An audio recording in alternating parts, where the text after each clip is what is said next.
Dimp Digital presents Idle Game Chat. Cool.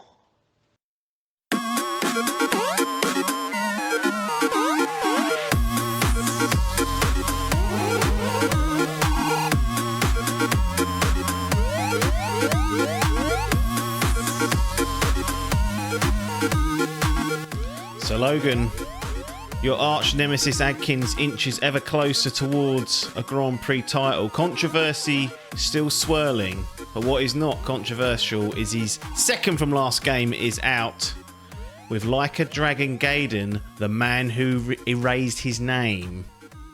So we're going to run through the quick scores on that. Sitting on a 17... Such a shit name. Well, I'll tell you what annoys me about this name, okay? I ain't played all these Yakuza games. I've played one of them. I want to play the whole series. There's 6 of the bastards. Well, actually, there's 7 mainline if you include Yakuza 0. But basically, Yakuza 6, Song of Life, I think it's called.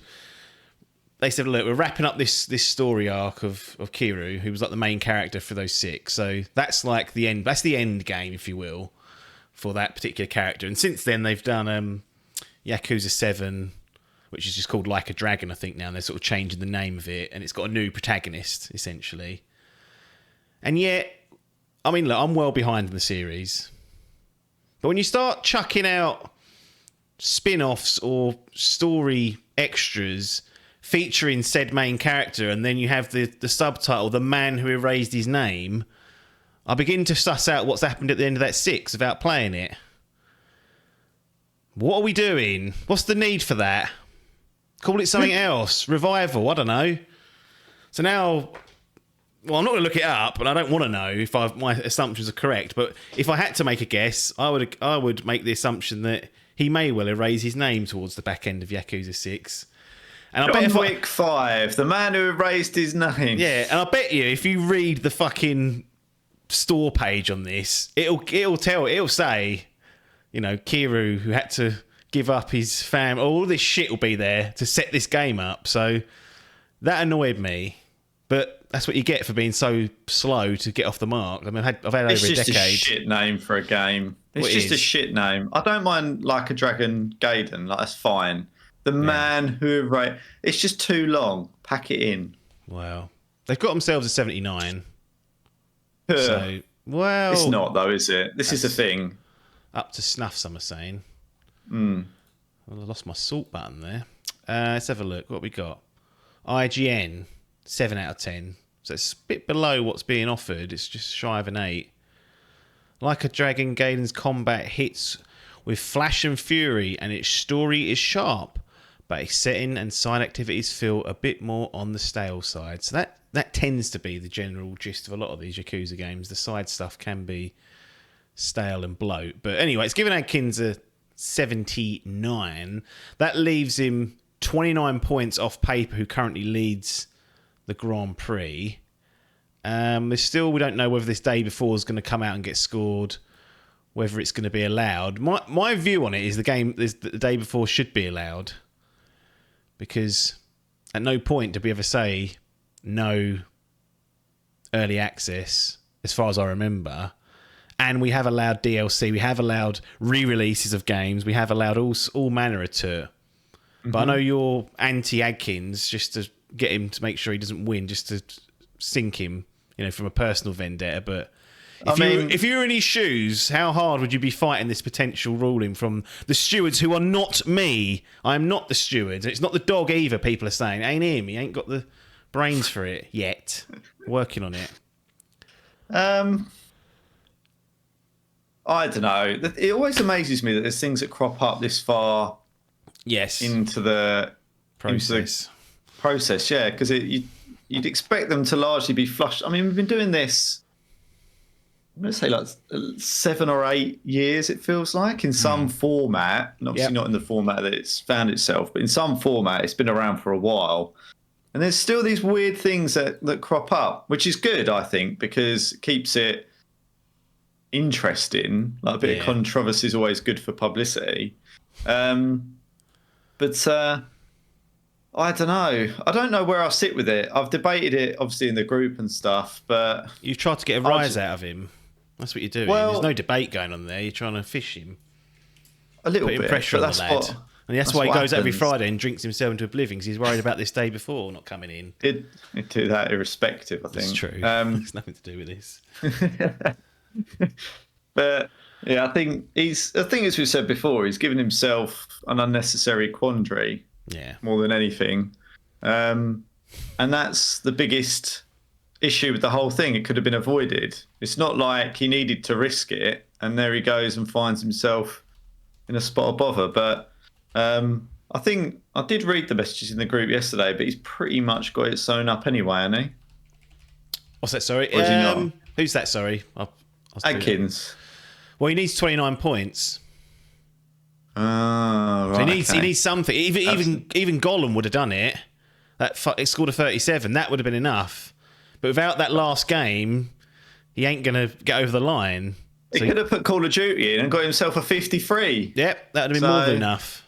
So, it could have been one of those things. So, yeah, look, I'm of the opinion that he might be allowed this, but I don't know if it's going to get reviewed in time anyway. But the stewards... Why?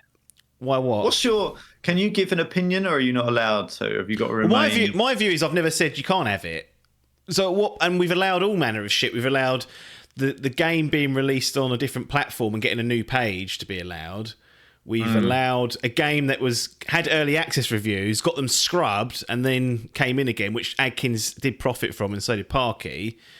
But at no point have we ever said, no, you can't have an early access game. And in fact, last year, Hall did put in Slime Rancher 2, and I wrote in there, taking a risk of early access. Not, you can't have that, by the way. It's not in the rules. So if Baldur's Gate changed things. It may be. I think that's...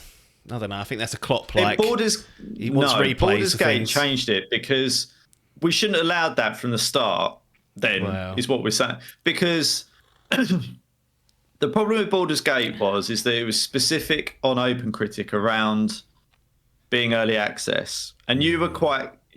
I think it would have been the decision that the stewards found on Baldur's Gate would have set a precedent. The position I felt on Baldur's Gate was that he was going to get nothing because it was an early access page and we wouldn't have permitted it. Yeah. And you said the only way you get that is by a new page for the full release. Well, this is the thing. They didn't actually do a new page. They just scrubbed it clean. Fine. But he did. The scores got reset. It all got reset, so it was allowed. But was that because... Full reset?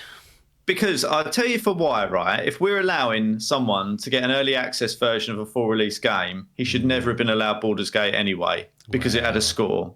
But what we said was there was a distinguishment between early access and full release. And the intent of what he was asking for was a full release version on the basis that it would get a new score. That was the criteria that was set and the precedent that was set.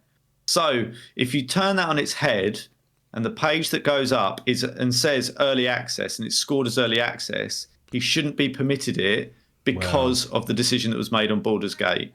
I don't think it's going to it's going to say early access on the page. The stewards are going to be put under pressure because of those decisions. Look, I like to keep things simple, don't I? If it gets a score, you can have it. It's always been my view. Doesn't matter what it is. Could be a fucking skin for all I care. A Fortnite skin. If it gets an OpenCritic page for whatever reason, they can have it. Yeah. But what you can't have is stuff that's already been scored, and you're using that score as a well, you don't use it as a marker, but you're inheriting part of that score. And where Baldur's Gate was different was that got completely set to 0 and restarted. And for them, it benefited because there was a 70 odd in the early access form, so they got a complete fresh one, and therefore the score's irrelevant. Anyway, it might not happen because, like I've said before, the game comes out 24 hours before the window's shut in, and when the season ends, and there are other games coming out. You've got that Avatar game coming out the same day. I imagine most of the major outlets will be playing that in the weeks leading up. I don't know whether they're going to give them early access to the early access or the beta, whatever they're calling it. And it's an MMO, so could you really do a good enough job to get a scored review out in 24 hours? This isn't the Call of Duty campaign, which apparently you can steam through in a couple of hours, which we may get onto later. So, look, I'm hoping it doesn't come up because then it's not a problem. But then for next year, there's going to have to be some real clear guidelines set out because, once again, a new scenario has cropped up. There's been 2 in this year, and it's annoying me. Thought we had it sewed up, but no. Anyway, He needs 29 points. Where he gets them from? One thing that I did just want to part of this conversation is, what would you say about something like Starfield that technically was made available via early access? So that is a full release game that got. So I think the rule has to be. Well, no, I think the rule has to be based on the page. So if the Open Critic page is specific to anything other, I think you have to be specific in your list as to whether you want an early access score, a demo, a beta, or a version 1.0. I think that the assumption is if you don't put in alpha, beta, demo, whatever it is, any other version, the assumption is it's version 1.0 on release. And then the page has to marry up with a version 1.0 score. There's no point in me getting and putting down the intent to get a version 1.0 release and it comes out in early access and it gets a 94 and they go, well done, Chrissy. No, that's not. So I think take what you can. That has to be the distinction. The trouble is they very rarely put early, like Slime Rancher 2's in early access still. It just says Slime Rancher 2. Yeah. I say let it have it, and then it's less work for me to do. That's the real reason. There's no other. If we're letting fucking DLC go in there, then why the fuck not? I mean, technically, Call of Duty Modern Warfare 3's DLC, someone could have had that.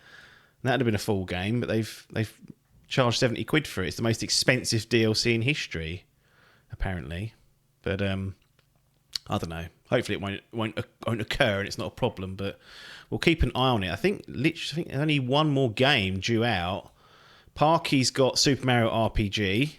So as we know, he's over 100 points off you. So unless there's a new way of working out numbers, or maybe I've added it up wrong. I may well have. There may be a column miss. I should check all this really before, and it will be checked when that transfer window closed. I'll get someone else to check it for Eyes. But that's coming out there the day before for Adkins, we said, and then Adcock has Persona 5 Tactics.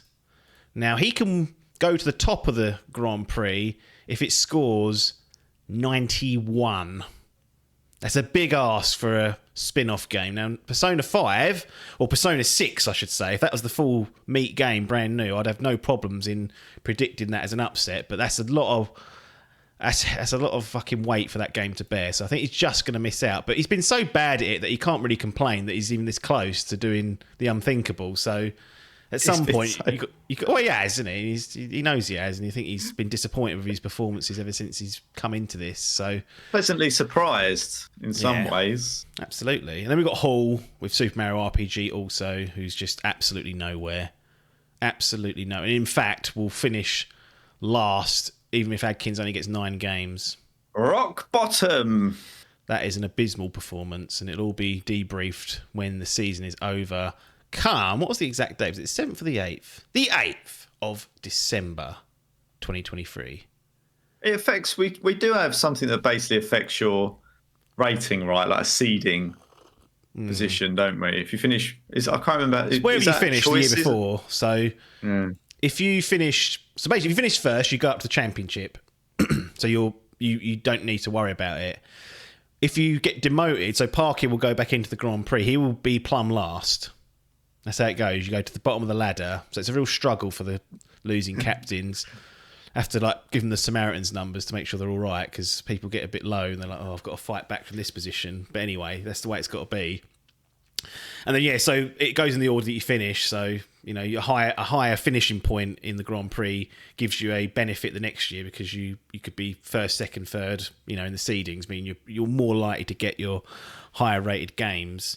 Now, the only caveat to that is that there is a hard deadline for when the teams need to be submitted to me. The minimum number of games need to be submitted to me.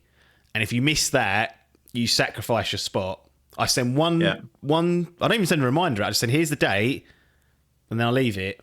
And every year, 2 or 3 of them miss it, which means those that are lower on the totem pole get promoted because they submit their team. They immediately just go up to the next available slot.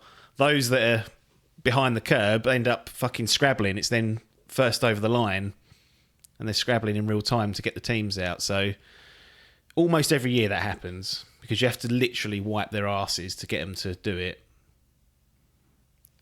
I mean, I could have disqualified him, but we'd have no game. That's the way to do it, isn't it? If you don't submit on time, you're gone. Yeah. I mean, if there was enough competitors and a long queue, you could easily do it. Look, there's people queuing up, but I just don't want to interact with them. So that's another problem. This is the European Super League. I only let in who I want.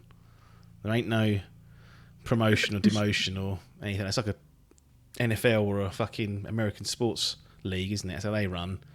World champions. How? Using that playoff system. Interesting, isn't it? Anyway, this is Idle Game Chat, believe it or not.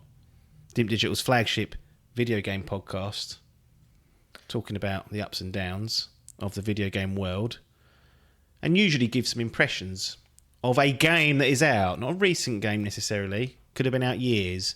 And in fact, the impressions might be years old. So just keep that in mind when you're listening. If we're talking about being locked down in COVID, you know, it's been lost in the archives and ain't been found again. That hasn't happened. It hasn't gotten that far back just yet, but it won't be long, I don't think. If you want to support us, it's patreon.com/Dimp Digital, because this is a grassroots and independent endeavour. No publishers, no sponsors, no nothing. No one gives us anything to say anything, which is why it's such a low level, I think.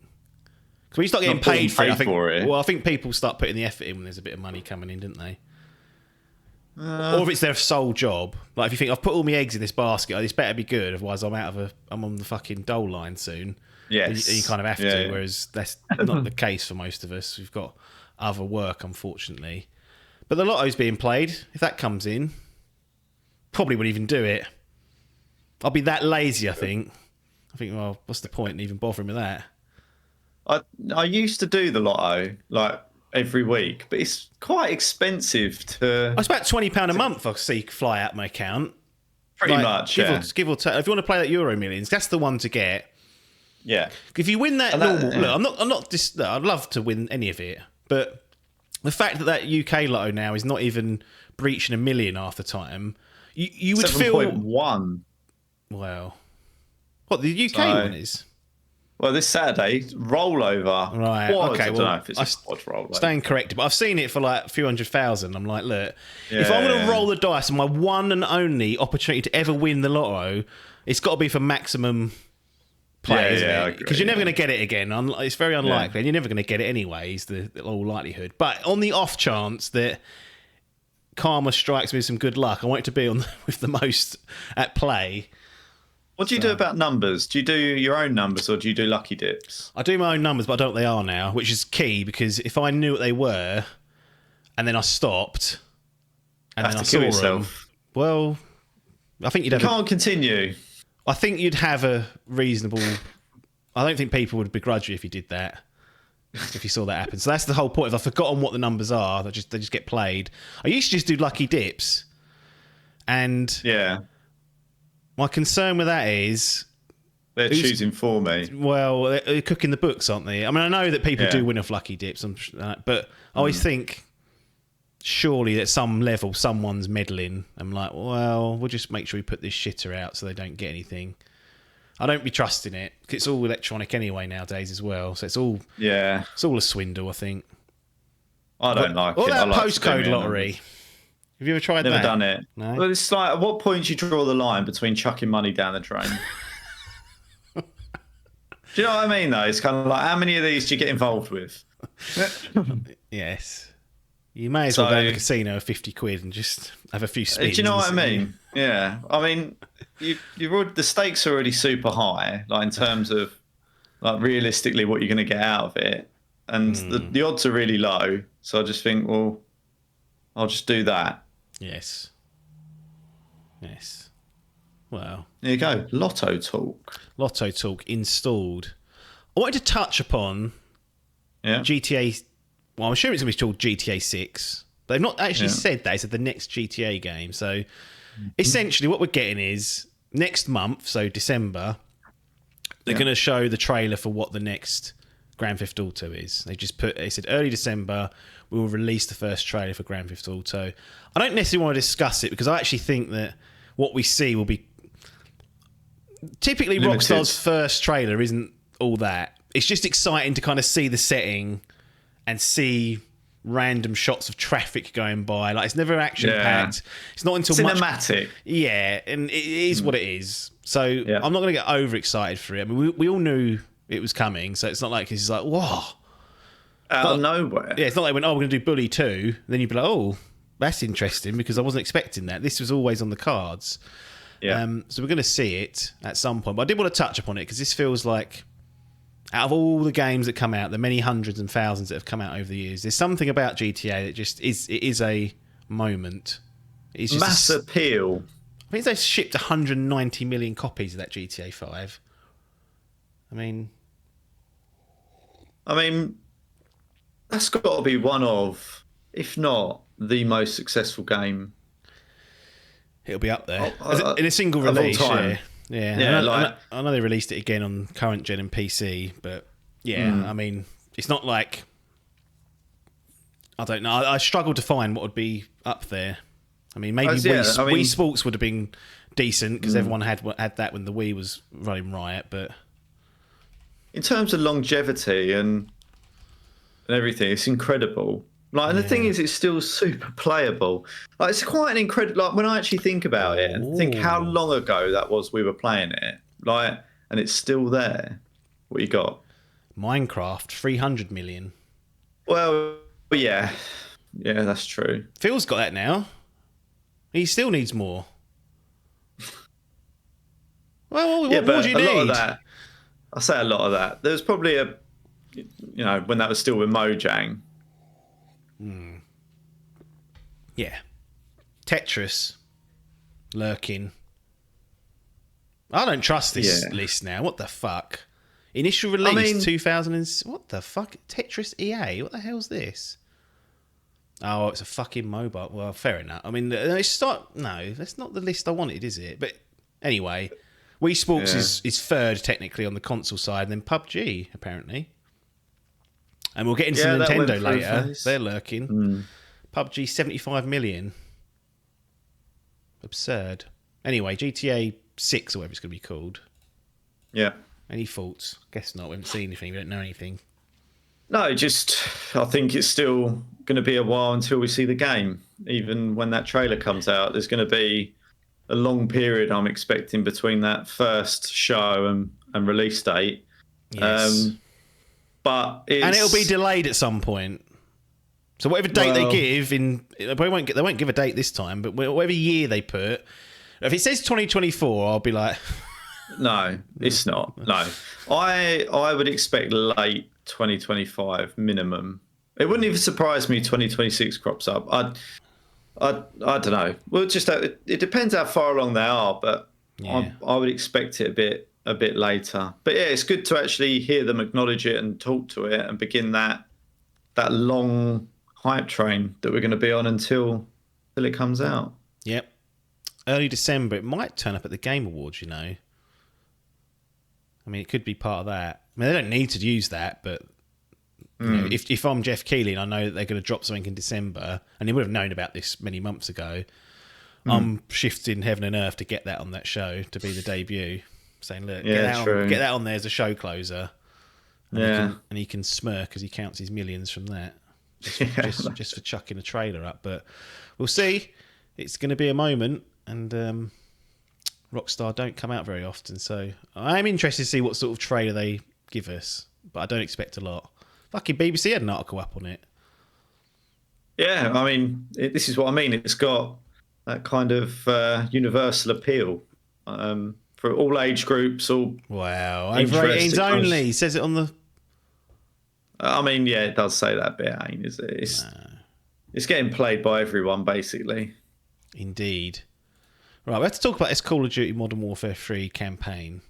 Okay. For two reasons. One, it's getting crapped on. Yeah. Fine. I mean, that's fine.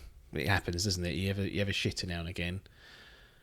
But what I find is two things. One, I find it strange that there's even reviews out there of just the campaign. Because one thing that Call of Duty tends to have in most years is at least 2 or 3 modes.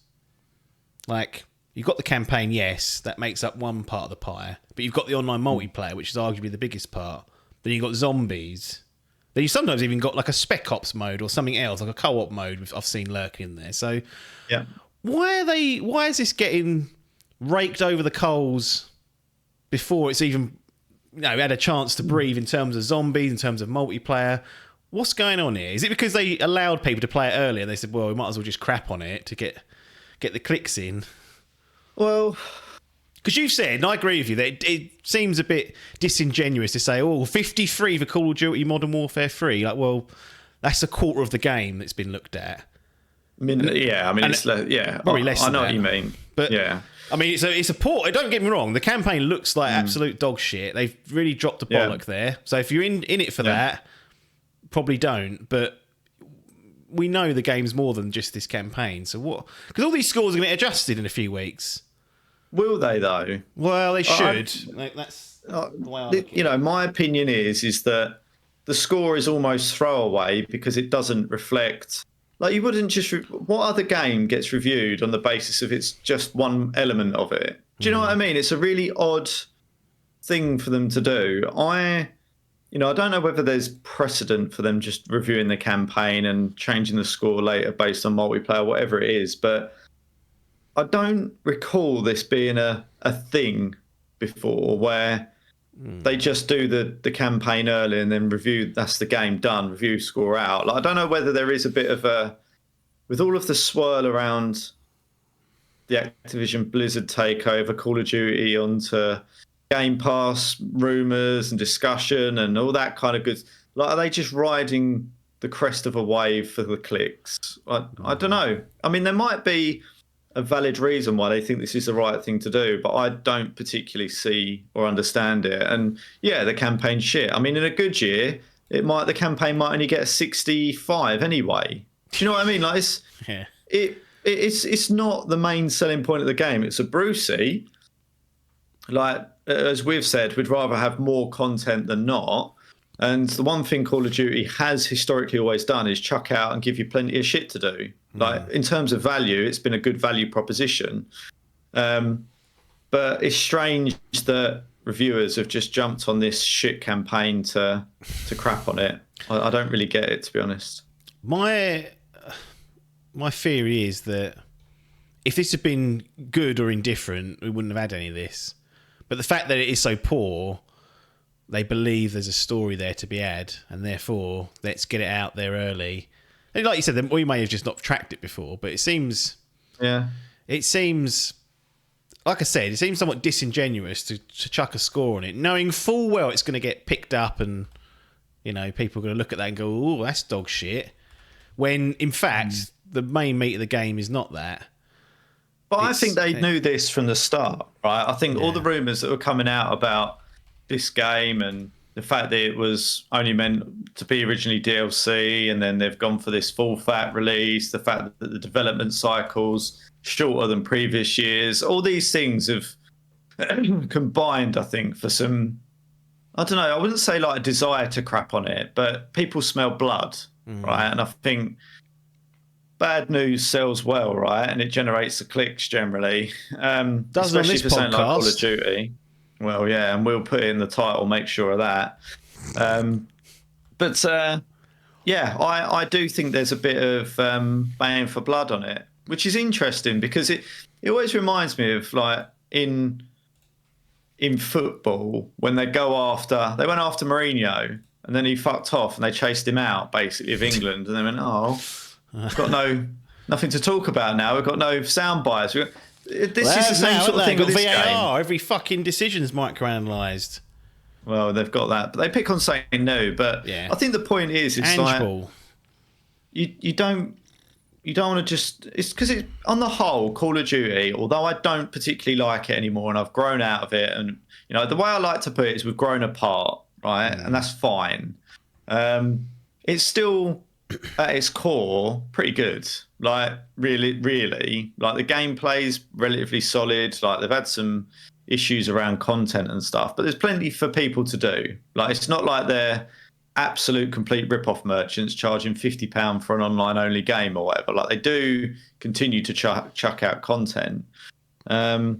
But like most games, you have ups and downs, and it's struggling. There's no doubt about that. It's struggling at the moment, and they need to. I mean, it was struggling before Modern Warfare, which is why they brought it back, and then they got this sort of boon off Modern Warfare, and when we'll kind of continue to rehash that a little bit. But I do worry for them because this is kind of the end, if you like, of that Modern Warfare journey, and if that doesn't resonate with people. Where do we go from here? World War II ain't worked. Modern Warfare, people are tired of. How do you reinvent it? Well, it's not. Well, it is their problem because they're still operating, but it's more Phil's problem now. And look, this is not a reflection on Xbox. Should say that they've only had it 2 weeks. I mean, the records books will say it. It will go down in black and white. They came out from underneath their management, and it's not doing very well. But in all reality, there's nothing they could have done short of delaying it, which would have been. I mean, that would have been worse in many ways. They wouldn't have. Consumer-wise, it would have been better because maybe you'd have got a better product, but that's not a reality where that's a reasonable thing to do. Okay, we'll have to wait and see because this isn't a fundamental part of the game. Like, and everyone and anyone pretty much knows that. It's kind of like, but it doesn't. It's not what they would have wanted to hear, obviously. And they know when they're releasing it that it's below par. I mean, from what I've heard, they've basically used setups in multiplayer maps for essentially like killing AI players and think like apparently it's just a real poor effort all round. But I'll go back to it. If you give it to Sledgehammer on a shortened time frame, like you said it before it even come out that scary what they're doing. Yeah, but it's surely that's obvious. If I can sort of see that, like, surely they know that they're asking for trouble. It's not like they've got this track record of delivery. So everything kind of around this game was conspiring to be a bit of a disappointment. I just wonder whether long term it becomes like Warzone. Like, does Call of Duty just become Call of Duty Warzone in some form, and they use that as a live service style game? I don't know. It'd be interesting. So I do feel like Call of Duty as a yearly release has run its course. Well, that's the question now, isn't it? I mean, this clearly was. I mean, it's reported that it was started out as DLC. We've had the whole trophy debacle where I don't know if it still does, but it was slotting in underneath Modern Warfare 2, suggesting that even at a base level, that's what it was intended for.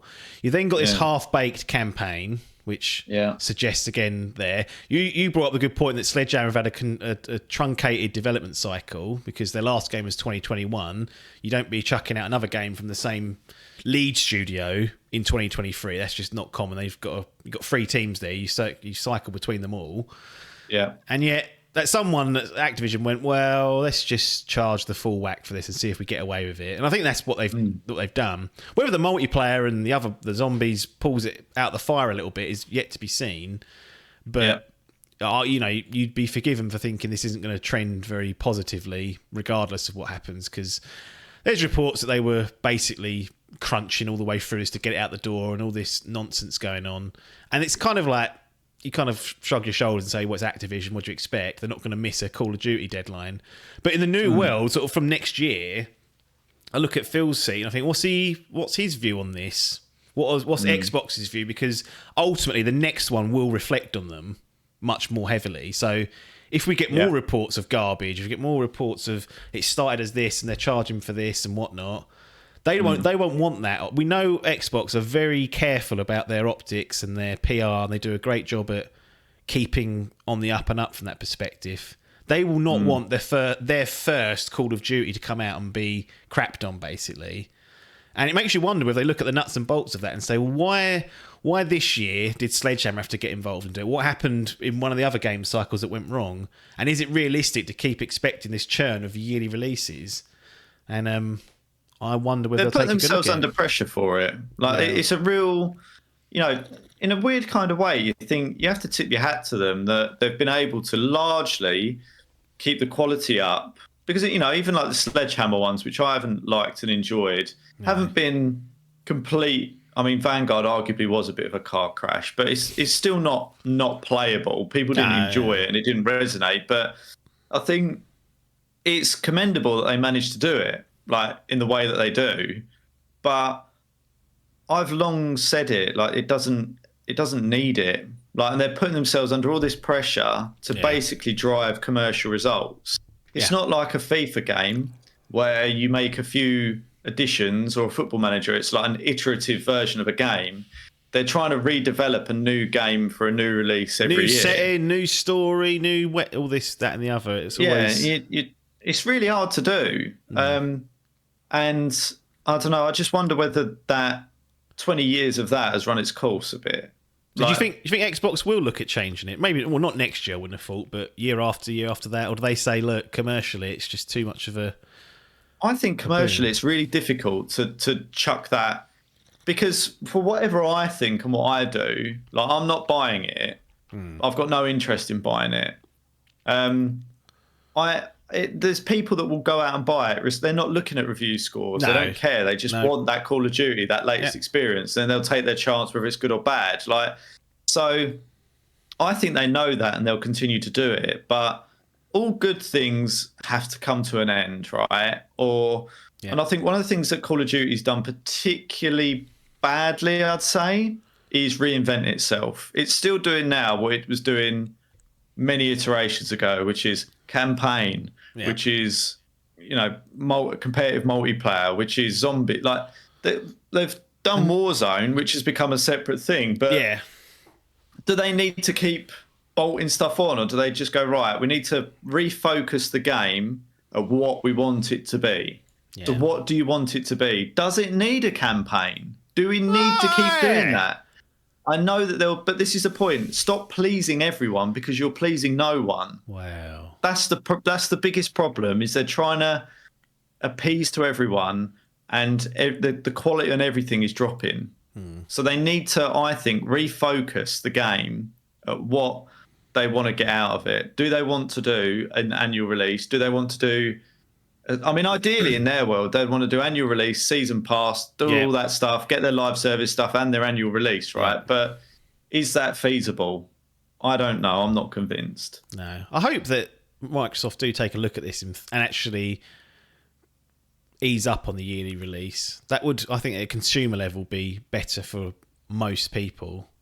Give it a bit of a chance to breathe. Let Warzone have a 2-year support cycle on whatever new fucking setting they've come up with, if they have done, and then you hopefully at the end of it, in a couple of years, people are ready. They're like, right, I want a new sort of a fresh take on Call of Duty. Let's go.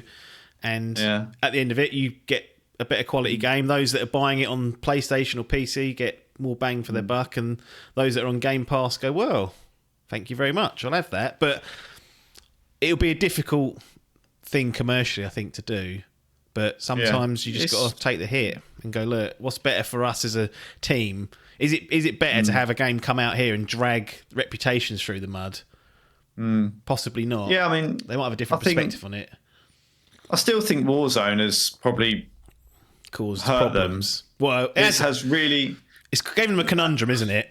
Yes. It's muddied waters and made the whole thing not as simple as it used to be. It's been way more successful than they anticipated, and how do they monetize it effectively and link it back to their game and stuff is a real quandary for them. And I think this is when I say they're a victim of their success in a lot of ways, and trying to keep things fresh and do what Fortnite have done. And I think it's really hard to keep longevity, and they'll get some stuff right and they'll get some stuff wrong, but it just feels like they're trying to do too much. 3 different studios, yearly releases, new maps. I mean, back in the day, Call of Duty 4 used to be a standard game. They support the multiplayer, and then you get a map pack. And then 6 months later, you get another map pack. And that kept it fresh. Like, new maps to play on multiplayer and stuff was great, but the demands these days are far greater. And I really do think it's tricky. I hope that Phil goes, right, let's take a step back. What are we doing here? Yeah. And what's feasible? Do we need 3 studios? Do we need annual releases? Do we need... is this producing the best games that we can produce? Yeah. No. So how do we rectify that? Yeah. Agreed. We'll see. It's now Xbox's kind of problem to shepherd this onto hopefully more positive ways of working and products for us to play. But we will see. It's going to take a couple of years, I think, before they do anything drastic. And initially, if they say it's not going to be annual release, there'll be applause coming up from the likes of me. But there's also going to be those gremlins that are like, oh, that fucking share price. Honestly, if you did something like that, it's almost like that. I mean, it's all tied up now in that overall Microsoft share price. But you can bet that just put Office up by £1. I mean, it's it probably, well, honestly, £1 a month that would rectify that, I think. So you know what? Completely different tangent that we've gone on here, right? When did Microsoft Office and Office 365 become a fucking subscription service? Honestly, I was like, what is this? How is everything a fucking subscription now? That's what they do. Honestly, I'll have to pay to exist soon. Yes, life rent, you'll call it. Yeah, I mean, I am fortunate. I've got I don't know where I got it. I think I may have got it through some work or something. I've got like a one-year version of it, and they're like, well, it won't update as regular. I'm like, I don't care. I don't want the fucking latest fucking that breaks comics. It. I don't want it. Yeah. Would you like to pay to have it broken every month? Yes, please. Just want something that'll open up all the fucking documents I download and let me just type stuff out. If not, I'll go to Google. I ain't got no problem going to Google Sheets to do, random sums or fucking word processor or whatever. But it's just easier to have that on here because if you do ever download something, it just automatically works. Yeah, but I mean, default. I've been fortunate there, but undoubtedly this will become end of service and phased out, and I won't be able to get it one day. So the time of coming. And then I think you can buy like a stock version, but it ain't cheap. It's a few £100, and you're like, oh, fucking. Might as well just pay £5 for a month. Yeah, but then you end up paying £500 over the light. It's a bollock cake. It's no idea. Fucking shitbags. Anyway, Sony confirms it's delayed half of its 12 planned live service games because they want to ensure they enjoyed and liked by gamers for a long time. I mean, it's been translated, so forgive the elementary kind of structuring of the sentence there. But, yeah, I mean, this was... A lot of people... I'm into two minds of this as well. One is gutted. I mean, why you think pumping 12 live service games into the market is going to yield a positive, success rate? You might get one or two, maybe that's all they want. But you're just going to be chucking shit at the wall and hoping one of them sticks, some of it sticks. Which to me doesn't suggest high quality necessarily, and it's just it's just can they manipulate a niche of a market to play the game long enough for it to be a success. And the other half of me was like, I can't remember the last game that wasn't delayed, so this is not a surprise. Like really, nearly every game is delayed in some way these days, either internally or even externally after they've announced a date. So I don't think it's as big a deal as what people have made out, but still, I'm pleased to see this strategy struggling a bit because look, and I'll say this about even looking at one of the games. I ain't got much interest in any of these. Is my prediction. They're not your bag live service, are they? They're not. And I've always said if they want to do this, fine. But as long as you keep up the single player first party releases, that cadence, then I ain't got a problem with you doing this to pay the bills or whatever you need to do. But if this starts to impact and slow down releases, then I will have a problem with it. If I look at next year, what are they up to? What are they up to? Helldivers 2 is all I can think off the top of my head. So either you're holding back a load of stuff or you've had FUMA Pass and now you're like, what? What are you thinking? They're going to stagger them over the next 12 sort of months to... I don't know if they've got anything. I don't know if they've got anything in the fucking can. Interesting. Anyway, do you want 12 new live service games by March 2026? No. There ain't enough room for all this shit.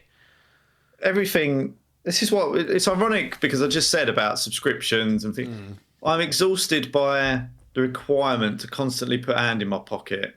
Like, I don't mind so much if they go, it's just cosmetics and stuff. Like, I'm like, all right, look, you're kind of giving me the choice there of whether I want to buy it or not. But half the time, there's some decent gear locked away somewhere and you need to do certain quests. It annoys me that I can't just pay for something and make a decision about whether I want to play it and be done with it or not. Like, I don't want to do that bit and then know that I've got to pay another 15 quid for the next 3 months of content. Like, it is exhausting. It does bother me. And to have all of that going on at once is quite dear. So you have to pick and choose where you want to chuck your money at it. Trying to think if I've technically got any like real, like quote unquote live service stuff going on at the moment. I mean, not really. No. But I think it's because they've all largely failed to a certain to different degrees. You see like 2 or 3 of these come out a year, and very rarely do they stick. Like they have a bit of a boon. Everyone goes, "Oh, this is fun," and then a month later they're like, "You've logged on it now," and then a year later they're like, "Well, we're shutting this service down." I just don't see how they think they can release 12 of them. Again, it might just be they only want one, but I think if you get one that's become super successful, then it's really, really profitable. So I do get it, but the throwing mud at the wall. Yeah, I mean, it's like surely you sit there and you go, what would really resonate and what do people want and how do we structure it and do something like that? Surely you're better off doing something like that rather than just hoping one of the 12 in the next sort of 18 months sticks. So it's a bit, I don't know. Fortnite was great in the way that they structured it because they're the ones that really brought out this whole concept of a battle pass and seasonal content and cosmetics and all that kind of good stuff and really made it a thing. But now everyone's seen the success of that Epic had with it and just everyone's just replicating it. Still, and I think people still trying to get at it. It's been how many years has it been? 5? Feels like Fortnite's been longer, out 6, 7 years. I mean, at some point you've got to give up the go. I know I think Apex has stuck around. I always felt that was pushing the boat out, and I was like, that's not going to last, but it has. Warzone, obviously, but that has the Call of Duty pedigree, which is always going to get eyes and ears. I'm sure there's others out there as well I'm not thinking of. Even like smaller ones like Sea of Thieves is still running for Microsoft. It's not going to be Fortnite levels, but it's clearly enough for them to keep supporting it. Yeah, but look at what Bungie have done to Destiny. Like that. That is essentially now live service with DLC, which is almost the worst fucking combo because you have to put your hand in pocket multiple times for it. Or you could put it in once, just pay £300 and be done with the season. One hand, but it's just mad, one isn't big it? Pocket. That's not £300, but it ain't cheap. I know, but if you wanted to go at it, have a look in the Steam store. Like it's mental. It is a thing that's kind of bled in, and people just kind of expect it. You just go, but it shouldn't be that way.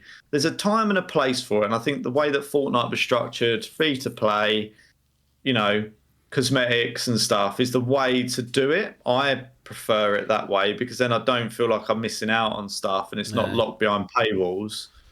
But hey, it's not going away, I don't think, unfortunately. Nope. Speaking of Fortnite, they did their Fortnite OG event. 44 million players returned to go on that original act. Did you jump in? Yep. Well, there we go. That's why it works, because they get all sorts of characters come back in. Was it as good as you remember? It wasn't really OG Fortnite. There's because they've got the build and no build. That's what it says on the banner here. Fortnite and big OG. They've put a little shield on it. Yeah, Battle Royale. It's not like. I think it's like halfway through season 1. So there's like no Dusty Divot. It's it's Dusty Divot, not Dusty Depot, which was the original location in the middle. So it's not full on OG. You can choose as well to do it in a no build and a build version. So obviously OG Fortnite was build only. So I wouldn't say that's there. Yeah, Tilted's there. But it was nice bit of nostalgia to actually jump in for a couple of games. God, I am shite. I was trying to do it on keyboard and mouse, by the way, which I've never played Fortnite on. So that was the first sticking point that I couldn't get used to. But it was just good to play it for a bit. It's not something that I can see that I will visit regularly at all. But it was nice just to jump in a few games when it was out there and say hello again.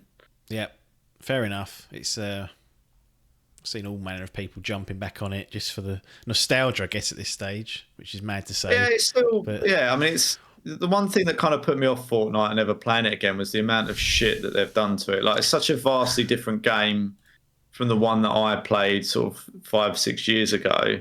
Yeah. That are just not really about how it's become with cars and all that sort of stuff. It's just not how I enjoyed it. But to go back to that, and I think they're going to continue to do certain things that they did years ago in it, and the events and things. I think it's going to be an ongoing kind of thing. So it'd be good to periodically just jump in there when they're doing things, to say for a couple of games to experience it, and then that'll be it. But yeah, it's good to see them doing that and acknowledging that there was a demand for it. Yeah, because often they'll just put head in the sand and go, "No, we're on chapter 6 now. Deal with it." And you're like, "Well, yeah, get me this fucking map back." Here's one well, for that's you. what people wanted. Well, yeah, I mean, yeah. Oh well, did they? Or was it just the old lot? Well, the thing is, it was like, you played huge, 2 games, then walked away from it, so it didn't keep you there. I did, but that's because there's I think from a content creation perspective as well, and this is where the whole thing comes interesting. Was Ninja obviously blew up through Fortnite, and so did a lot of other streamers. That's where they got a lot of their following from, and it was interesting to watch all of those sort of people come back together to play that game in the same way together. It was really, I think, not just from a playing perspective, but just from some of the content that I enjoyed years ago as well from those guys, to watch them do all that again. And even the Doc was back in there playing a bit of OG Fortnite and stuff. It was just cool to see that all these people that have stopped playing it over the years for various different reasons, just kind of jumping back in and doing that game again. It was really cool to see. So, hopefully it sticks around long-term-ish. And then it doesn't become special though, does it? You've got to take it away and make people yearn for it again. Then when you need a boost, you bring it back again and go, yes, 50 million players, thank you. Yeah, I mean, it's a clever business thing to do, just to roll back the version and release it. Like, it's an easy win, right? But I think it was just a nice little thing to do. It's something that I wish bloody Warzone would do. Just release OG Warzone again. Just give me that. That's all people want, really. Yes. The dance back and that original experience. So I expect that'll be the next one to do it. Nintendo. Yep. Won't comment on the next Switch. Fair enough. They don't want to reveal that yet. But the current Switch sold 132 million units, which leaves it just over 20 million off the PS2, which is 155 million. And the only reason that got it is because it had that DVD player, which is unbelievable. It was. It won't. I mean, it's a good console. Don't get me wrong, but a lot of people got that because it was a cheap DVD player and it doubled up as a game console. So thank you very much. So that's in range. Whether it'll get there or not, I don't know. If I had to bet, I'd say it would. But that's not really the talking point here. I just wanted to carve out some time to talk. Not even really discuss it, but just reveal just how much, in terms of software sales, how well Nintendo do with their first party stuff, with their best selling of Switch games. Because they revealed the figures, the updated figures for them. So number 1 is Mario Kart 8 Deluxe. It's one of the first games. I think it actually was out on launch, that one. That was a souped up version of Mario Kart 8. 57 million copies sold of that game. And we're celebrating 5 million for Spider-Man. Huh? Animal Crossing New Horizons, 43 million copies sold. Smash Brothers Ultimate, 32 million copies sold. Breath of the Wild, 31 million copies sold. Mario Odyssey, 27-ish million. It's 26.95. I rounded it up for them. Millions sold. Pokemon Sword and Shield, 26 million. Scarlet and Violet, The Disgrace, 23 million. Mario Party, 19 million.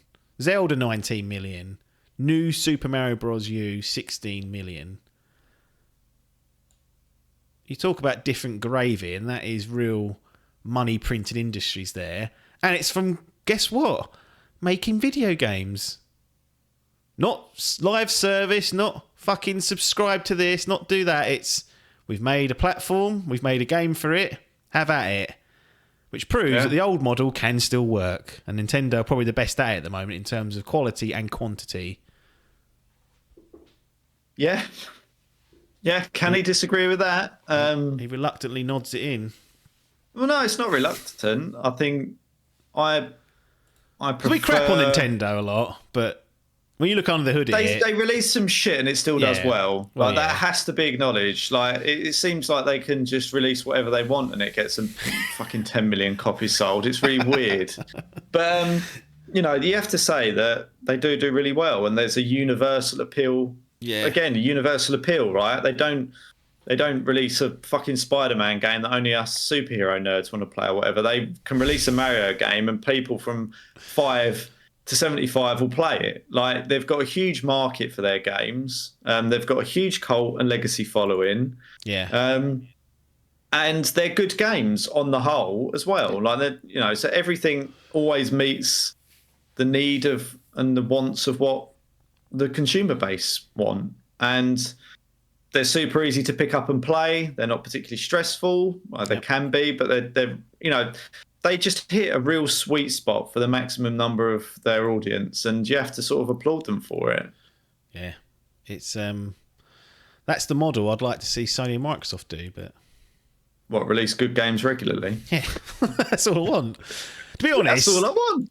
To be honest, third parties carry most of the water these days. It's just that I mean, the Switch itself, or Nintendo, I should say, have their hand forced in that they don't get as much third party support. So they've kind of crafted this cottage industry where they need to support the platform themselves. Yeah, when they do. So Microsoft and Sony have money coming in from all avenues. I think it's 38 million Switch Online users as well, subscribers. So, I mean, that's a lot of people, but it's cheap. It's £20 a year, so it's almost like, why wouldn't you, even if you never used it? You know, you chuck that on a few beers quite easily.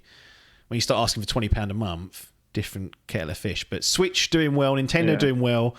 I've said this. I'm ready for this next Switch, and really interested to see what they do and what it is. Backwards compatibility, all those questions hopefully revealed. So I suspect sometime spring next year, if I had to guess, we'll get some details on it. But I'd welcome a GTA 6 trailer and then a Switch 2 trailer at the Game Awards if Keighley can arrange that for me. Can he do it? Unlikely. Anyway. What do you want from that Switch 2, just quickly? A minute. What do you want? Realistic or just blue sky is what I Whatever you want to do it.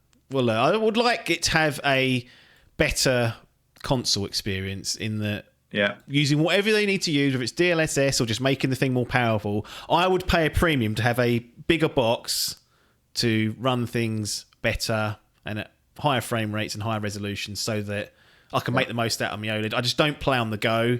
I don't find it comfortable. Yeah. I don't have the want to do that. So I'm primarily playing this thing docked, and it is what it is. It's clever in many ways because it's portable, but I'd like it to be a version of this in some way that enhances my play-at-home experience. And rumours suggesting that could be close to that, but until it's in hands, I won't get my hopes up. But 1080p, 60 FPS minimum is what I'm after. That would be fine, I think, for many people. Yeah. Upscale it if you want to, but I'd prefer higher resolutions and frame rates if I could get them. But at a minimum, that's the sort of thing I'll be looking for, docked. Yeah. But I'm like you, I fucking hate cranking my neck over that thing. It's just not, it's too heavy, I think, to play handheld. So and I'll be looking for some sort of improvement on the controller front, I think. Yeah, like, what comes with it isn't that great. I mean, it's handy, those Joy-Cons. You can break apart, but they're not ideal for like console gaming. This Nintendo Pro controller I've got is actually pretty good. It's I've got one. That is good. That's good enough, I should say. It's no better or worse than the Xbox controller, and the only thing that beats it is that DualSense because it's got that haptic and I just think that if they did something with that Joy-Con system to make it. I'll tell you one thing they can do, and this is between Phil and Bowser to sort out. They're both using A, B, X, and Y on their fucking face buttons. Now they're all in different places. Yeah, this bothers me. One of yous need to take the lead and just either bail out or concede. Now, my understanding is Nintendo had this first. So if we look at it that way, then Xbox should be fucking redoing that. But that really fucks me. Yeah. I just when it says press triangle, I go, not triangle. What is it? Press Fucking Y or X. It's Y or yeah, X. yeah, that's it. Yeah, It's A or B. It's like fuck. So that's another thing. I think they should take the higher road and say we're going to make a new controller with new inputs and say we don't 1, need 2, 3, 4. Cool. Oh, fine. At least my head will not confuse it with what's being asked on the Xbox or whatever. What if they did a Bowser, a Shell, a Mario and Luigi, and that's the buttons? You got to press Mario and Luigi together. Wouldn't mind that. Yeah, it's interesting, isn't it? Copywriting that idea. Well, they've probably already got a patent on it. They've patented everything, these fucking companies. Got Sony doing all sorts. Xbox or Microsoft don't do it as much, from what I see, but Nintendo and Sony are weird ideas that they come up with. They patent it, and then nothing ever happens. But just in case they need it. Anyway, shutdown time. We're going to do AEW Fight Forever. Sure. This was meant to be later on in the whatever you call it, the queue, but I've brought it forward because they announced there's going to be a season 2, and some of the criticisms or positives may well be rectified in season 2. There's no date for it just yet, but I suspect in the next couple of weeks we'll find out. It might be towards the end of the year, it might be early next year, but this is like a marker of here's the release and here's the months after it, which, spoiler alert, wasn't very good in terms of support. And it felt to get this out before season 2, just in case they start to pull their finger out and fix things. So you've got AEW Fight Forever. Adkins and I both given our impressions of that wrestling game. And I'll be keeping my eye on season 2, what it entails, how much they're asking, any new modes, is it just wrestlers, whatever they're doing. And if needs be, I'll be back with a season 2 review. This will be my live service review game. I'll just check in once or twice a year when the new season comes out, see what's happening. But it's got to be worth it. I'm not just going to blindly buy it. Not at full price anyway. So, but you can hear our thoughts on the base game and its initial kind of launch period in readiness for season 2, which is upcoming with no defined date just yet. Anyway, it's AEW Fight Forever next, and we'll see you on the other side.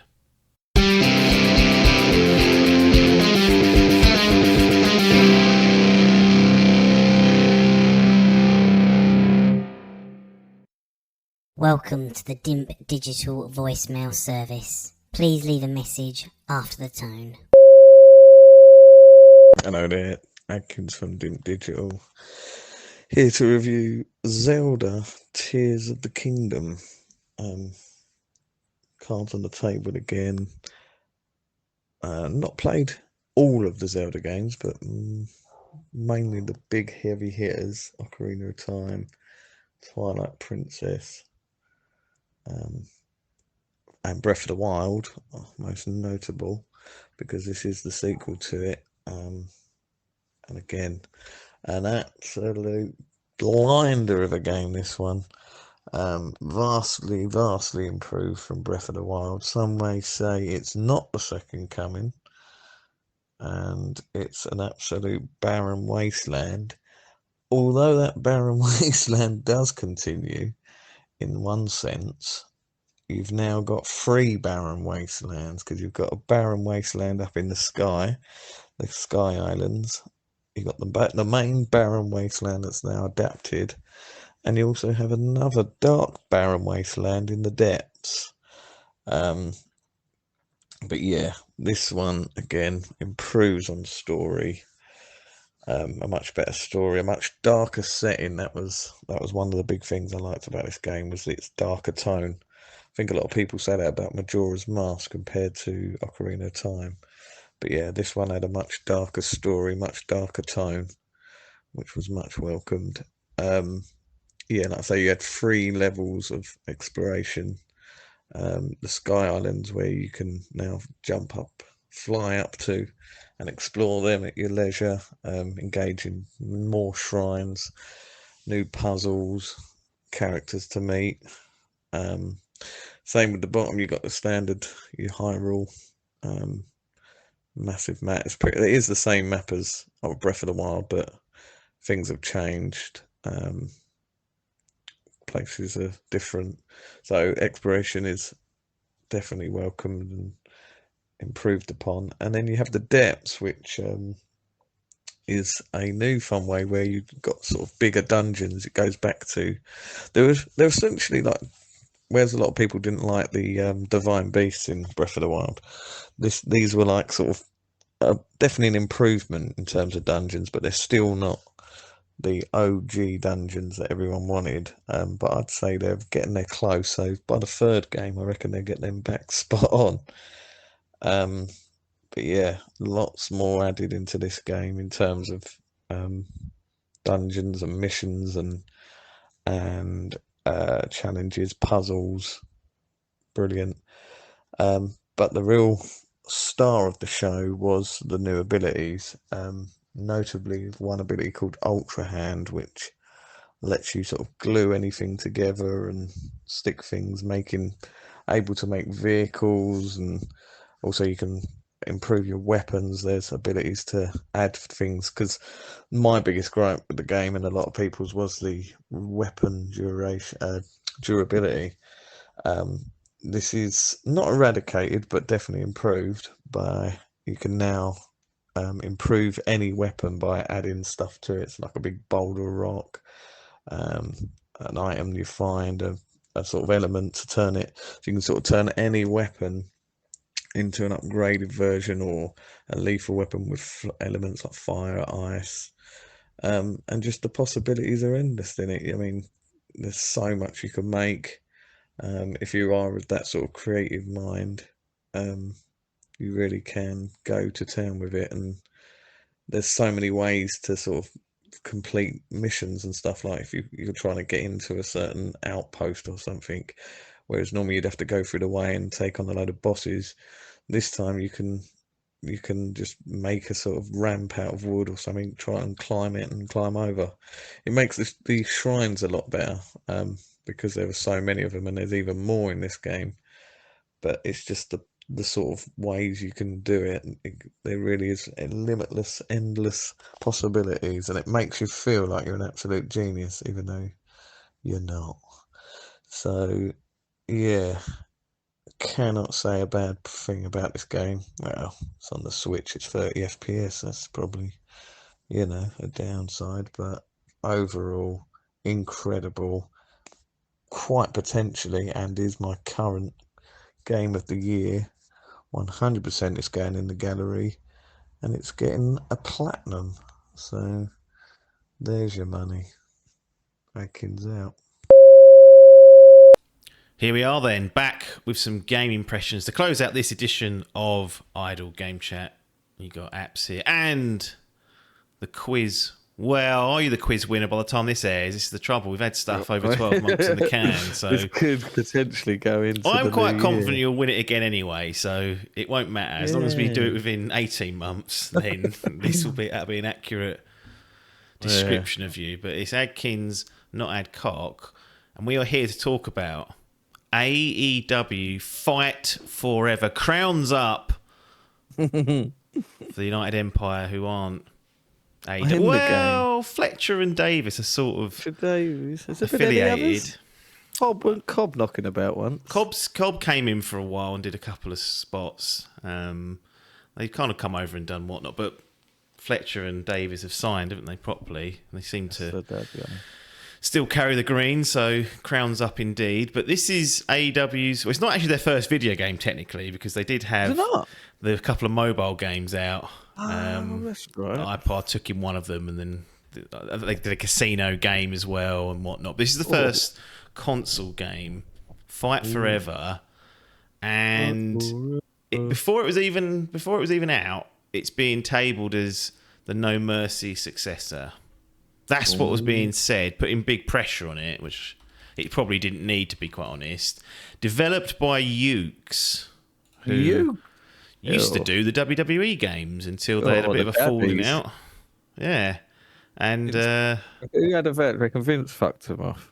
Who knows? Probably it was probably 2K, to be honest. It probably wasn't even anything to do with WWE. It's probably them, because they pay 2K to do it. Oh, that's true. And I think they've obviously soured the relationship, and then 2K had to get someone in, so they got Vicarious Visions in, and then they fucked that. What was it, WWE 2020 that was so bad they didn't release it the next year?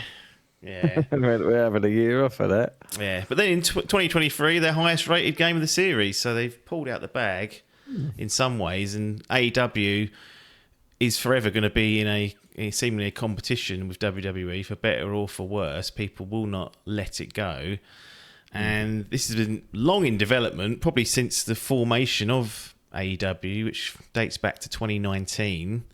Sort of weeks in, I remember Omega coming out saying, "Yeah, video game's been greenlit," and then here we are 4.5 years later and change, and the game is here. It's here and here to stay, baby. Did see actually the other day I saw a thing on Twitter saying that apparently new AEW not superstars, wrestlers, have been having their face scanned, and so it does sound like there's more to come. That's something I do want to get into because the game itself came out in June, so it's been out a long old time since people have listened to this, and I kind of was waiting because I was expecting there to be some sort of update. As you record this, there hasn't really been that. They've got the DLC packs out. That's all of them now, isn't it? Yeah, they've just got those out the door, which is I think in total maybe 4 or 6 wrestlers in total, and it took them a few months to do that. What was the last? Was it Hook and Danhausen were the last two. Last one, that was it. The Hookhausen Keith set. Lee and Keith Lee was one. The Bunny, I think, was. Honey, Keith Lee and the so it's 4. Yeah, it's Keith Lee and the Bunny, and then Hookhausen, which is Hook and Danhausen. Pre-order as well, wasn't it? Double. You could get them through pre-order. There's a season pass for those ones, and you had the Matt Hardy, who was a pre-order. I think FTR were part of the season pass as well, right. Yeah, but they came day and date with the game. In any case, the game retailed at £50 UK, so people found it at various prices when it came out. It's still that price tell today. You how much I paid for it. Here we go. Reach into my lovely list, which everything gets a no. Oh yeah, dude, £39.99. 40 UK pounds. I paid the digital. Actually, I paid the 70 UK pounds for the season pass, the elite edition. Yeah. I thought we're going to get this stuff anyway. Jumped in on that, and maybe a silly manoeuvre perhaps in hindsight, but because I haven't even turned it on to play as Keith Lee or as Hookhausen or as the Bunny. So that money I've paid for that wasn't worth it. I did get to guess I got to play with fucking FTR, so yeah, I believe they were included. Let me just check that actually because that will annoy me. FTR, and then you got the Bunny and Keith Lee, and then you got Hookhausen, Hook and Danhausen. Before we get into the game, let's just take a moment to talk about previous wrestling games perhaps we've played, and also the world of pro wrestling. So what's your history with both of those? What's going on? Let's go games first. I have been almost there since day dot. I'm out of the womb and I had no mercy. Now, my original first thing that I can remember, there was a Hulk Hogan on like I don't know what that would have been, on the Mega Drive, I think it was. Like Royal Rumble or something like that. Or it might have been something like that, but that I have a very vague memory of that. The first one that I properly played was Attitude on the PlayStation. WWF Attitude, was it? Yeah, there was two, wasn't there? There was WWF Warzone, and then WWF. I think it was called Attitude. Second one, wasn't it? Yeah. Sorry, Warzone was my first one. That was one with Stone Cold on the front, wasn't That's it. So that was my first. That was on the PlayStation 1, my first full entry. And by that time, I was then properly watching wrestling. Yeah. I've been I'd say an avid to strong fan of wrestling. I sort of go in and out of phases. I started it. I remember my older brothers used to watch it. So the first ever wrestling match was WrestleMania 3. I would have watched whenever that was. 87 or 88, something like that. WrestleMania 3. And I remember Andre the Giant versus Hulk Hogan. So I remember watching bits of it there, but was too young to actually watch it weekly or anything. Yeah. I don't even know if we'd have got it weekly over here. No, that's what I was thinking back then. I don't think they did it? No, you just got the big events. And then I jumped in I was talking to this about your brother, trying to figure out where we started. I think it was Armageddon 99 or What, Vince versus Triple H? yeah, Street Fight. Was it that one? Street Fight. I think that was it. It's definitely an Armageddon. Yeah. But that sort of era, and I was. They started putting them on Channel 4 around that period. They started putting I think so. Royal Rumble used to be on Channel 4. SummerSlam. There's like 4 of them per year that used to go on Channel 4 live.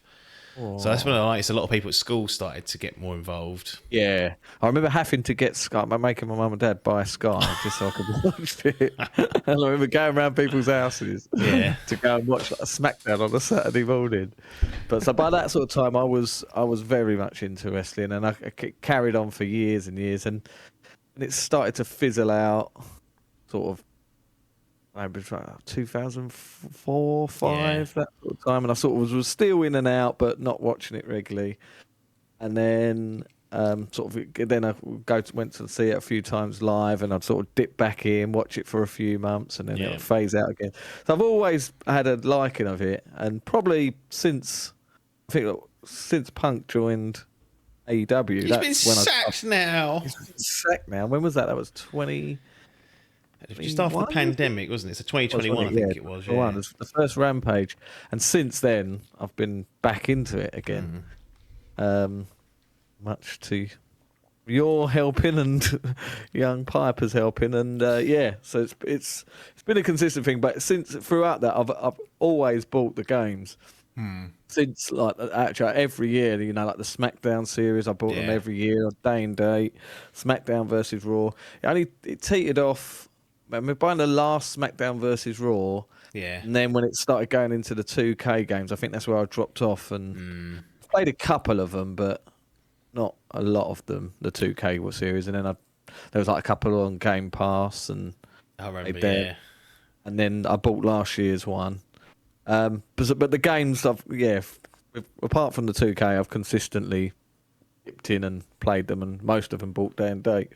Especially the Ukes ones. So I've got a long standing history with Uke.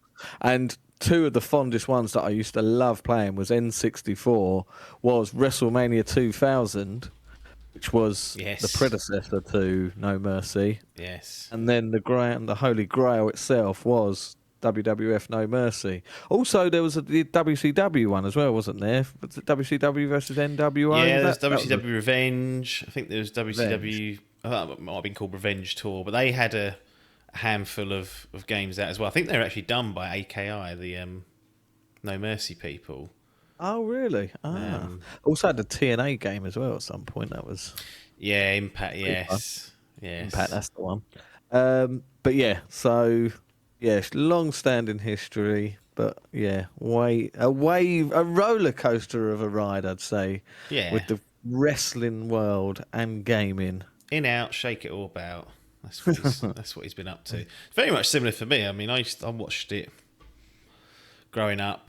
Probably started just before, probably late mid or late-ish 90s.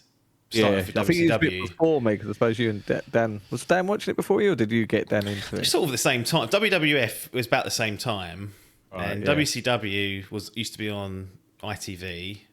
And that's where I'd watch it. Then we had access to it when it was on Nitro. Not quite when it started, but it was sometime after the NWO formed, or just as the NWO was formed, actually. It was actually when Scott Hall and Kevin Nash left, because they were the outsiders for a while before that happened. And I remember watching that, not every week, but every other week perhaps, and seeing those fuckers turn up causing problems for Sting, who was my favourite. Then I remember I went round Johnson's house, and he was talking about WWF, and he was like, "Oh, there's this Kane and Undertaker, and Kane's the younger brother who's come back." And I was like, "What is this shit?" And then for some reason, I watched their match at WrestleMania 14, which would have been 98, and the main event of that whole event was Steve Austin and Shawn Michaels.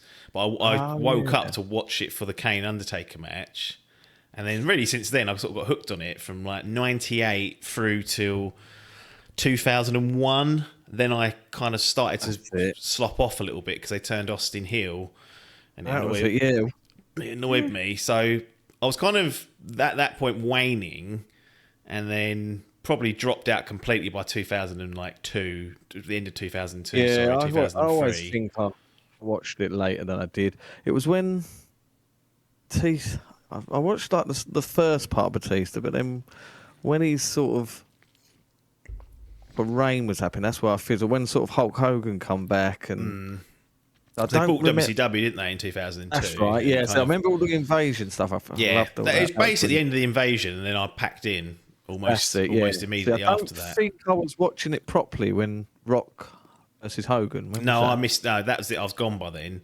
But yeah, And, same here. and then sometimes I'd like put it on and watch it as you do. Then at some point during like 2007, 2008, I got really into TNA. Right. Oh yeah. Went and saw that live a few times. They'd done a couple of tours in the UK, which were always good. And it was on, I think it was on Challenge TV, and it was easy to watch all the stuff. It was easy to keep up with. Then again, that lasted a couple of years. And again, fucking Hogan started turning up there, and I think that's when I fizzled out again. He's like the kryptonite of me watching it. And I think I pretty much from 2008 till 2019 barely watched it, because at that point UFC had sort of started to. It was more underground back in 2008, but by the time 2010 rolled around, I was into that. Sour wrestling, didn't it? As Oh well? yeah, like, there was all a good. these people really up fighting, and I used to think the same. I was like, I'm done with this now. Yeah. Then UFC started becoming a weekly fucking requirement. Now it's turning more. Now it's turning into a wrestling. Well, look at. I was talking to someone about this earlier, the other day, and I was like, I think it's just with MMA, you can put on a card, and it might just be shit.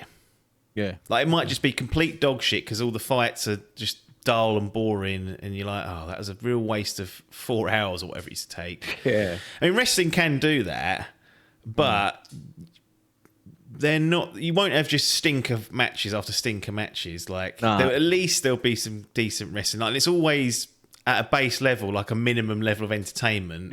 Yeah. Whereas the UFC, it's always hit or miss. Like you sometimes sit there until like 4 a.m. You think this fucking card's awful. And there's one match left, and then that was poor. In any case, that just started becoming weekly and too much, and then I packed it in. And then it wasn't until really AEW formed, and I was like, oh, chance to get in the ground level. I'll see what this is all about. I came in pissed up one evening, stuck it on, just bought the pay-per-view on a whim, watched it, and then back involved ever since. So that was that. And then the game side of things, I remember WWF Superstars on the Game Boy, which I used to play loads of. I mean, it barely had any modes. I mean, sort of like the AEW game, I guess, but it was it had fewer modes than AEW. I must be fair to Fight Forever, but I played that. Then had WWF Attitude, WWF Warzone, WWF Attitude. During that time, I never had an N64, but someone I knew did, so I'd go around theirs and play it quite a bit. SmackDown versus Raw, got a few of those. I think Here Comes the Pain was like my peak one. You've muted yourself, young boy, and he's back. And then I think I got a couple of the 2K games, 2K19, and then got the most recent one as well. So on and off, haven't bought a ton in the last sort of 5 to 10 years, but Have you play the Raw games on the Xbox? Goldberg was on the cover of one of them. Don't think I did. No, they did Raw and then Raw 2. I think they had. Yeah, OG Xbox. God awful games. Yeah. I'm sort of flitting out, but that's where we are today. I didn't get the TNA Impact game. That came out around the time I was watching it, so why I didn't get it, I don't know. And I must say, I think I looked at the reviews and they were a bit lukewarm, and then TNA sort of peaked really quickly, and then sort of with me at least died a death quite quickly. It was like an 18-month stretch, and then it was like, oh, I'm not interested anymore. In any case, I remember seeing the reviews of it and not being that impressed. And then wasn't it the same team that did the first couple of UFC games? Like they did that Undisputed, and I think that was, I don't know who that was now. I think before they signed with I know they EA. did the Backyard Wrestling game, or at least did they did that on PS2. I'm not sure they did the UFC games. I thought TNA might have been one of their last games. 'Cause it was Midway that did one of the Impact games. In any case, that's what happened there. And then fast forward to this year, this time period, we got Fight Forever. And where do you want to start with this? Because it's a Right. it didn't review very well at all. No, Crapped on it's basically. a different type of game, isn't it? I guess 65, and I guess we're here to decide whether is that deserved. No. In some ways, you could argue it's not far off the mark. Yeah. Let's say it how it is. It's bare bones for the trouble is where we've been poisoned by simulation games. With a plethora of different modes and creative things you can do. Whereas like this one is literally ground up, and again, bare bones. What I did really like the arcade side of the game. Yeah. Compared to the simulation. Like, to get that out of my head, I remember thinking like, the trouble is, we're so interested. He's got all his clothes. There we are. So interested. Got so used to the whole like simulation side of the WWE games that you do really play it as a simulation. You know, I know you used to get very involved in like simulating the matches and making pay-per-views and stuff. Yeah. So when you like have that mindset of going into a game, if you take that into Fight Forever, you really do see its limitations, especially even in terms of its fighter creator. Yeah. I do think the actual moment-to-moment gameplay in it, I enjoy more playing AEW than I would playing through like just a normal exhibition match of 2K. Yeah, I agree with that. I think the actual in the ring, and I'll caveat that by saying in the ring with 1v1 and a lights out match as well. Like just thinking of match modes, like I wouldn't say the ladder matches play particularly well. No. Anything tag related is a bit of a shambles. Yeah. The battle royales are. I've not dabbled in that. That's they're one thing. Okay. They're a bit weird. Like you sort of have to punch people and they stagger towards the ropes, and there's weird things like no, I have played that. They'll grab onto the ropes, to hold themselves on after you knock over the top rope. And I think you're supposed to grapple them or punch them, but if you do like a grapple at the right time, they go to grab them and like they just scrape them with their shoulder and they fall off. It's like it's just weird shit. So the 1v1 matches, I think the animations are super smooth. Like I was really impressed by how the moves looked and how they felt when you actually had the control in your hand. The wrestlers felt pretty unique as well. Like I could tell the difference between, you know, a Ray Phoenix versus a John Moxley almost immediately playing with. So I liked that they felt unique. And there's some really nice attention to detail for certain wrestlers, like Kenny Omega's Snapdragon suplexes on there, and you can keep doing that. You can do like multiple ones if you press like do the right combination. So you can do 2 or 3 in a row like he'll do in real life. Orange Cassidy, you can put your hands in your pockets and really good. Do all that stuff. I think I've seen on the Danhausen one he does that curse thing, and there's like a little debuff that goes through or something like that. And I had a little look through. Like, you probably did this when you created the wrestlers, but you can kind of choose the different attributes and skill points. That's right. Yeah. You can. From that perspective, the roster they've assembled, whilst extremely out of date, and that'll be a thing I'll get onto later on. Yeah. But what's there, I enjoyed. Like, and the 1v1 stuff is really good. The trouble is, there's only so many exhibitions you can just do. Yeah. To kind of facilitate. There's no create a card mode. There's nothing in there from my perspective. Like I can build a card that I could sit there and play through. And it's a shame because I think the in-ring, actual moment-to-moment gameplay is a step up. It just everything else almost immediately the seams are there, and you're like, this is bare bones. And to see things like mini games in there when you haven't got some of the base modes that people would consider, and then a Stadium Stampede mode added after launch, which might be one of the most embarrassing displays of a video game I've ever laid my hands on. I've only played it twice. I was like, this is fucking dreadful. It really is. And I was just like, I don't know what this is for. You clearly thought Battle Royale will catch a wave on that, and it might bring... It's like...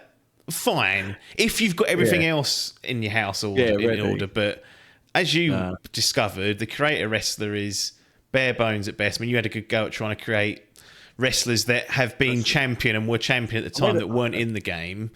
I think I've got it written down. I made a list of how many sort of main. Got it?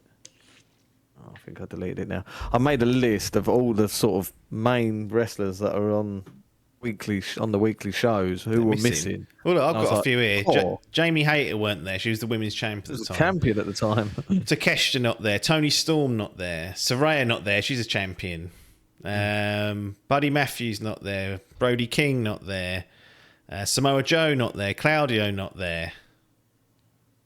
What gets me is there's some wrestlers. Danny Garcia not there. No Billy Gunn. No Max Caster. No Anthony Bowens. Got their songs though. Yeah, it has got their songs. So I've got a theory. My theory about this game is at some point, because you can look at the roster that's there and it hasn't changed that much because they've only added 4 wrestlers since launch. There's clearly, I can almost pinpoint when that was in AEW's life cycle. Thunder Rosa was women's champion. That's the giveaway for me because she wasn't women's champion for like a year or so because she got injured. But she was locked in as the champion. I think they may have even had the FTW title on Ricky Starks when you first boot the game up. When you first boot the game up. So the game at some point, I think this would have been like 18 months to 2 years ago now, if I'm thinking, got my sort of calendar correct. At that point, that's the roster we've got now. That's the roster they released in June of 2023. And it's at that point at least a year out of date, if not 18 months. I can only assume there was rumours and mumblings going on that the game had been kind of ready, but there was delays. One thing about the Fight Forever being trademarked seemed to be an issue. There was rumours that it wasn't up to snuff and quality-wise. There was something about it being on Game Pass and it never was. I don't know what the fuck happened, but it's almost like they built it. It was like, right, it's ready. And then for whatever reason, it got delayed and delayed and delayed. And they never thought to update the roster. And my theory as to why they didn't do that is because they've spent all this time like handcrafting. The animations are all handmade. And what I mean by that is no motion capture. That's why they look so fucking good. Right, yeah. But that takes time, that takes effort, that takes a lot of resource compared to just mocapping and putting it in and cleaning it up. So my assumption is that at some point it was ready, and the further and further it got out of date, they release it. What they've got there now is a game that's good on the base, like on the foundational level, but it's so hard to update.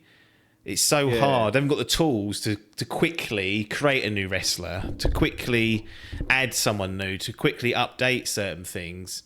I think as time went on and the date was being moved further and further out and the roster got further and further behind, they just drew a line in it and said, well, we ain't going to be able to keep up with this. Our tools don't allow us. The way we've built this game is not receptive to constant, quick, agile updates. Like, I think it takes a lot of effort for them to put one wrestler in. And what we're seeing off the back of that is, I mean, look, it took them 3 months to get 4 out. 4 who were already planned, additions. Yeah. And it'll be telling if and when there is a next wrestler pack, because that'll tell you roughly how long it's taken. And it shouldn't take that long, because unfortunately for them, wrestling moves so fucking quick that last week you're already out of date in some aspects. And I can only assume what they've got there is like a good base game, but trying to update it, trying to add things to it is just something that takes a lot of time, effort, and they haven't got the resource to do it. Who knows? AEW might have gone, well, look, we don't want to pay any more than what we've paid out. Like, there's all these complexities going on. They're dealing with THQ Nordic and then Ukes and whatnot. That's one of the reasons it's hurt it. It's just the fact they've released it so far out of date. I was just like, I can't believe you've done that. Yeah. He's got. I was just looking then to see. I had in my head that Jeff Hardy joined later on, but because I was just looking, he joined in February 22, and Under Rosa won it in March 22, so it must have been around that time. That time where they cut off, and it does. I think there's a couple of exceptions. Like I'm sure I saw some people that I thought they were like after Thunder Rosa's reign, but I could be wrong. But it struck me that at some point a line was drawn. Here's what the roster is. Here's the sort of state of AEW, and we're not going to bother. Uno absolutely living. Yeah, I mean, Evil Uno, like he was out promoting it on the channel. He went to Gamescom, did all that. Colt Cabana went out there as well, did the Gamescom. Neither of them in the game. The only person from Dark Order that got him was John Silver, so they clearly was like he's the most popular member of that. Yeah. And Brody Lee, obviously. Oh, of course. Yeah. Rest in peace. He's in there. Owen Hart's in there as a nice tribute. Paul White's in there. I mean, he's had one match, I think. And so from that perspective, they've dropped the ball on the roster. Yeah. It's infuriate me when you pick up a football game and there's like the odd transfer that wasn't done. Yeah. But really, we've moved past that issue now. Like, it hasn't been a thing. Pez used to be the biggest culprit of it. That was always out of date for some reason, but you could easily fix it. Here, there's no real, I would say, good way of fixing it. And you had a go at the creator wrestler stuff, and I think you've pulled off some masterful work. But for some trying times, because it is very limited, and that is what I like about these games is your sort of creative freedom. I used to be like that with football games and stuff. If we used to sign, like when we used to play FIFA and that, if we signed a new player, I'd always want to do. I used to on transfer deadline day, I'll be sat there changing all the transfers over. Yeah. And with the wrestling, I used to love No Mercy because you could change the actual wrestlers. If that was Stone Cold shaved his head off. If The Rock had shaved his head off, I could change The Rock's hair to make it bald. And I was like, oh wow, that's brilliant. But yeah, with like that is literally this game in a nutshell is bare bones. Yeah. Yeah, just bare bones. It's a great entry for a hopefully decent franchise that's to come. I hope they don't go down like the fighting game where they this is going to keep the same. What would you prefer out of that thing? Would you like keep it as one game and just keep adding fighter packs in, or would you like to see a second attempt at it Fight Forever 2? It depends what the promises of Fight Forever 2 are. If they say we can add X, Y, and Z to it, and we can update the game quicker, we can update attires, we can add new people in relatively quickly, and the roster's going to be continuously sort of kept on top of, I'd absolutely take that and give it one more go. Yeah. But I really don't have the faith of that. I don't think what they've got now clearly as a package is something they can wrangle into something that's continually supported, at least not regularly. Just seeing how slow the DLC took and how slow that was to come out is telling. Not even to me. wrestlers. It's like pay-per-views, even weekly shows. Collision's not there. No, I mean that was relatively new, but again, it's not there as we record this. I don't think it's going to be there. I mean, the entrances are bare bones anyway, which I don't mind. I was one of those people that's like, okay, I don't need to see the entrances in full. I'll get away with that. But again, it just sort of adds another tick to the box of there but not there.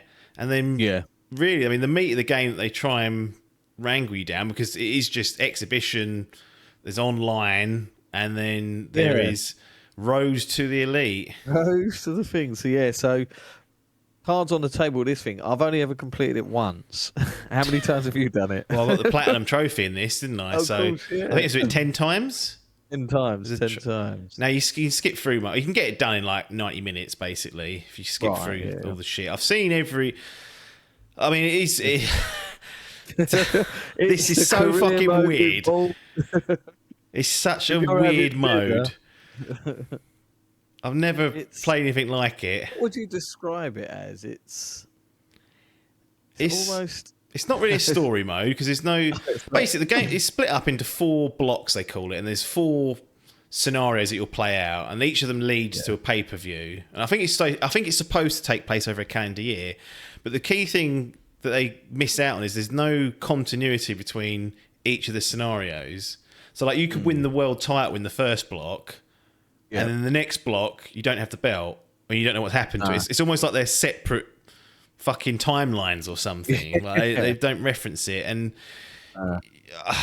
I have no idea how to describe. It's so weird. Like you have to sort of manage your stamina. You get to do like each show. You get to do like a couple of things before the match, so you can go sightseeing.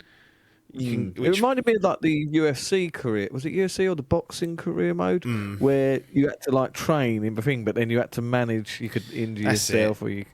It's the same here, isn't it? It's like you get a couple. It's like turn based.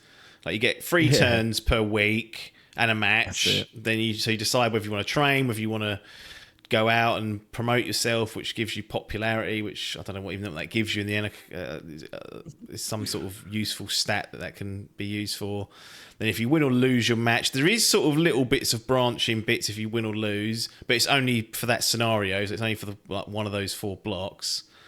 Then you have your matches, and then that's it. There are some funny interactions with the wrestlers. Like it's not voiced or anything, but the dialogue, some of the stuff in there was quite like that. Felt like inside AEW, like some of the things that people say. I was like, no one would definitely wouldn't pick up on that. But generally, is what I guess is supposed to be. There is some sort of career stroke story mode. It's just fucking odd. It's just fucking. It's one of the strangest things I've sat through. Weird. Fucking eating the soup in one of the restaurants, and then Ray Phoenix just sits opposite you and just starts talking to you about random shit. And there's no commentary as well. That's another big thing. Well, JR will sometimes say something in the match, but there is commentary. That's very right. But he's one of the worst read. Some of the lines, his delivery, he clearly was not up for that day. The best match we've ever seen. People think we're exaggerating, and we're not. That's literally how he says it. And JR is better than that. Whoever was in charge of directing that and getting that, I mean, they've clearly just got scared of JR. How have they let him get away with that? He's not even tried. It's fucking pathetic. That is piss poor. But that's meant to be one of the main modes, Road to the Elite, and that ain't it either. That's not up to snuff. Nah. And it's bare bones. I think we know that. It is very bare bones. What do you make of this as a comment to try and let it off the hook? And I don't agree with this, but I just thought I'd bring it up. Barring story mode, which have got better in recent years in fighting games, but typically they've been throwaway to other than like NetherRealm, and perhaps, I mean, I know you enjoy the Tekken ones as well, so maybe that's not fair. But Street Fighter have had dog shit, like story modes. Most recent one, you got World Tour, which looks interesting and whatnot. But parking that aside, what do you make of people that say, well, treat AEW as a fighting game, and therefore you've almost got as many modes. You you play online or you play against the computer. I mean, I'm not letting off the hook for that because I remember reading a lot of, because Kenny he's like, I think he did have some involvement in the game, didn't he? He was like certainly some sort of voice, and I remember him going into, he's like a huge competitive Street Fighter fan, and I remember him saying that, like, you need to get the wrestling games out of your head. This is not a simulation. This is a game you will play, and it's hard to play. Like, it's hard to master, but once it clicks. Yeah, he said that like he plays it almost like a Street Fighter-esque game. Yeah, So when you do compare it to that, what's Street Fighter 5 that launched with like fuck all basically? Exactly. Yeah. That literally did. It had nothing. You had like a couple of online modes, and then just a story that they added on. You had to download separately, which was free download. There was no cutscenes. It was all just. Like script over still images, and I was like, right, what is this? Yeah. If you compare it to that, I mean, that did get shit on, but at the same time, I mean, they did get a second chance to revive it. Yeah. When you're comparing it to that, and you're not comparing it to the wrestling games that are the other options, which, you know, that now there's just been worked upon. There's so many different modes. There's so many different. I mean, the creative things that they do on them new games, you're like, cool. You can almost turn that into an AEW game in itself, can't you? You know, when it does sort of dig it out a bit, because we'll always go back to just how fun it is to play, and it's nostalgic in it. It feels like the old No Mercy games, but it has that sort of new, fresh coat of paint on it, and it feels new. It looks new, certainly. You know, you go back to that, cool. Probably running at 10 FPS. See, I remember I emulated it on PC for like. I was like, oh, I can't wait to replay this.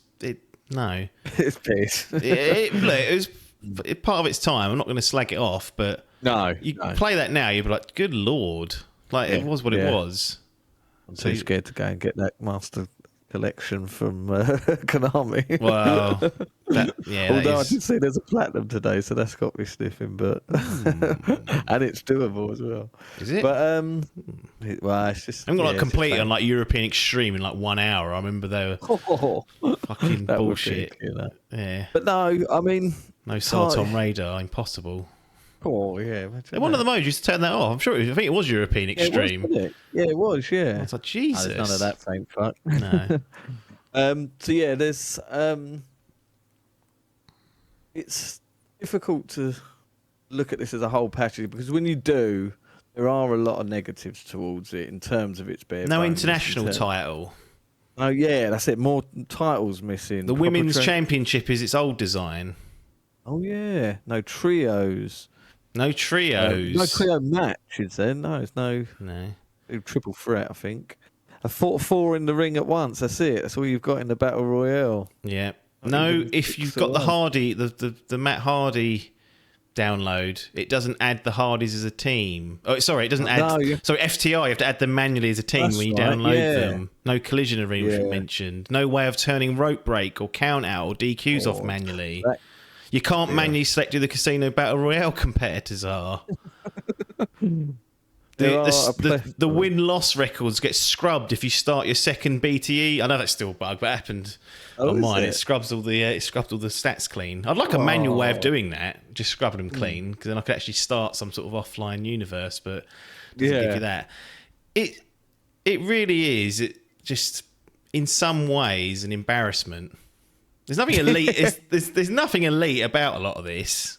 No, it pains me to say this, but it really. Yeah. I've got to the stage where because I love AEW, and this is like a stain.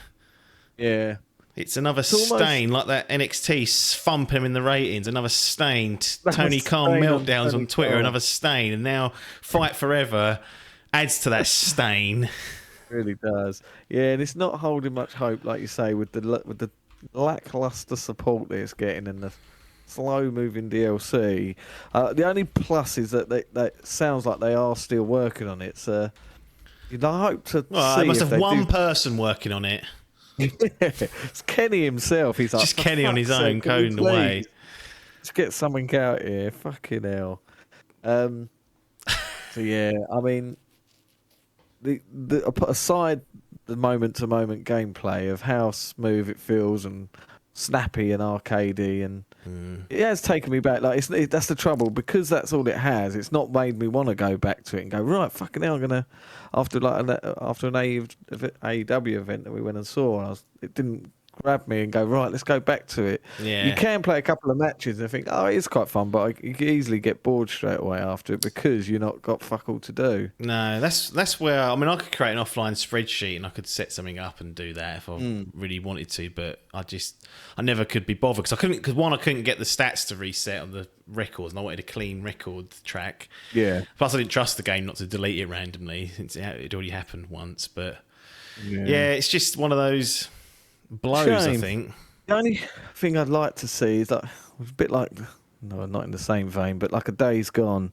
It's even though that game was good, but it's a foundation. It needs a No Man's Sky. Get Murray in there and say, here, free updates for the next 5 years. Yeah. Cyberpunk it, pull it out of its arse. Pull it out, give it a thing. Well, this is the other thing. If they do go down the fighting game route, most of those certainly the fucking Street Fighter franchise, that's what they do. They update the shit out, give it another couple of years, and then rebundle it. Yeah, but they're built, like, you can tell how quickly they can. Yeah, they're just the base platform they work off just feels like they're made for that. Whereas this was, I don't think it was, or maybe they got in there and thought, not as easy as we thought. Just adding one wrestler. No. It's. I mean, I was reading the store page here. I mean, listen to this nonsense. Developed by Ukes, creators of numerous multi-million unit selling wrestling games, AEW Fight Forever combines arcade wrestling game feel with innovative All Elite Wrestling finishers and tandem offense moves. The All Elite Wrestling promotion is currently taking over TNT and TBS networks by storm every week with Rampage and Dynamite shows featuring some of the biggest legends to enter the ring, plus a stable of brand new high-flying AEW talent. AEW Fight Forever brings more than 50 of the best from their talent roster together into one game. Online co-op wrestling is going completely next level in Fight Forever with tag team matches that feature sequences of maneuvers performed with simple commands. This is in the store page. Who wrote this?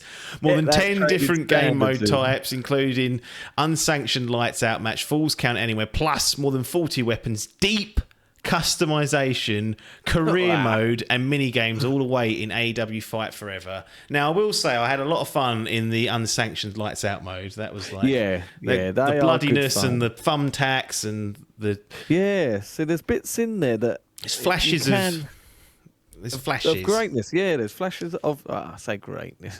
There's flashes of a good game, and there is a foundation. I'd say it's almost like an entry there. If this was like a teaser, this should be the short film. Yeah. To the feature length. What we need is a feature length. But how about this? If it came out and it was 25 quid. Well, this is the other thing. Yeah. Would that have? I mean, it's not 70 quid, so it's not full whack. No, it's not full whack, but. Still 50 felt. It's a lot, isn't it, for bare bones bollocks. Get there early for that. Triple B, bare bones bollocks. We haven't got MJF's belt, I don't think. Ain't got no MJF. All you got to do is update the strap. Yeah, that's it. That's all you got to do. A plethora of things.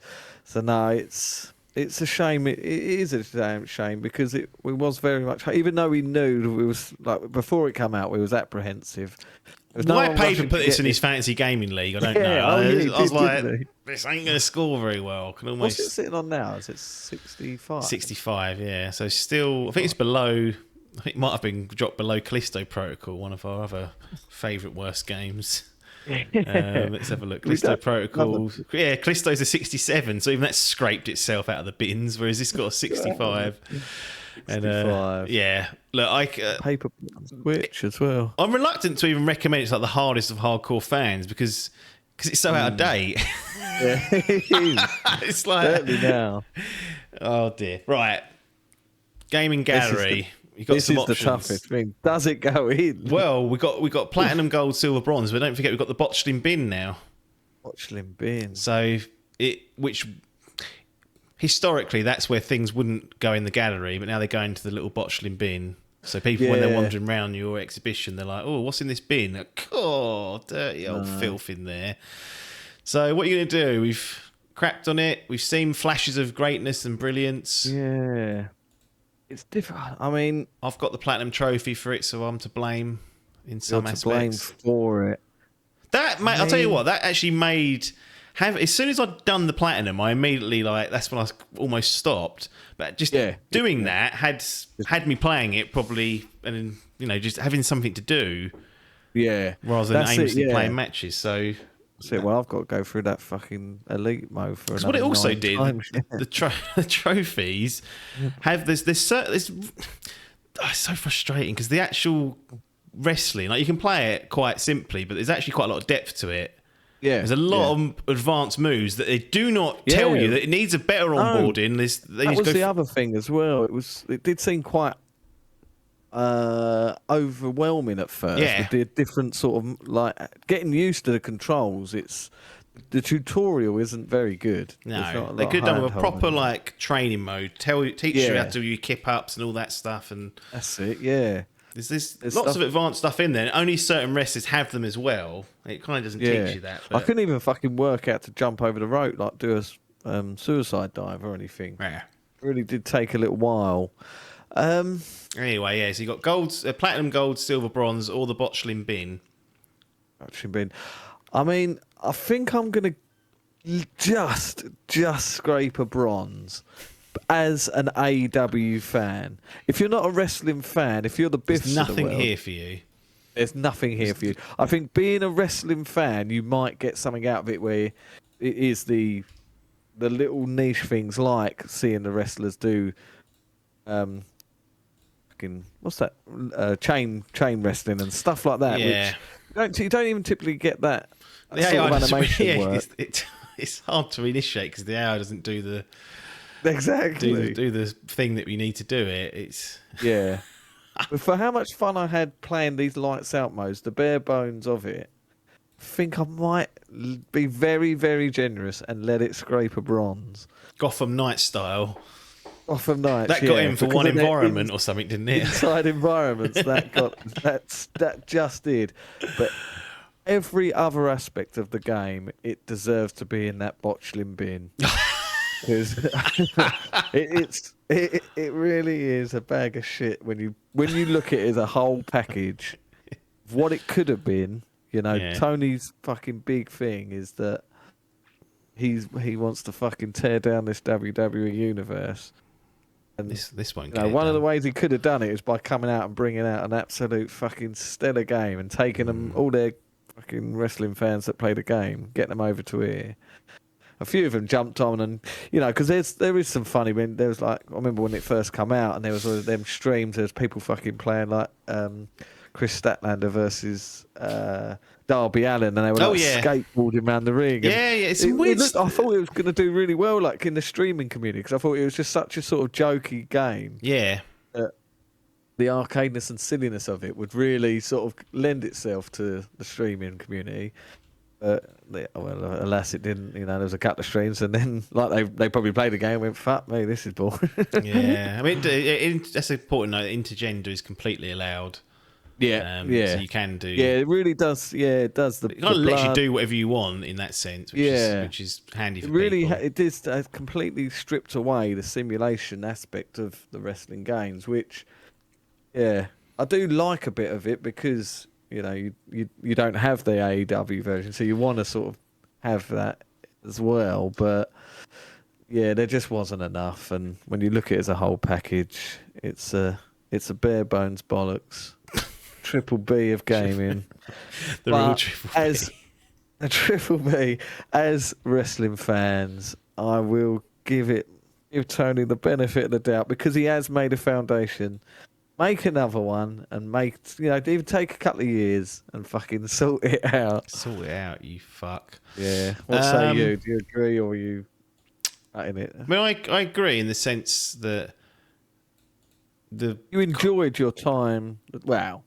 No. Did I? I did, but yeah. No, botchling bin. I ain't having Botchling bin. I think it's just. I think actually my love for the brand is what's costing it here because I look at it is a net negative.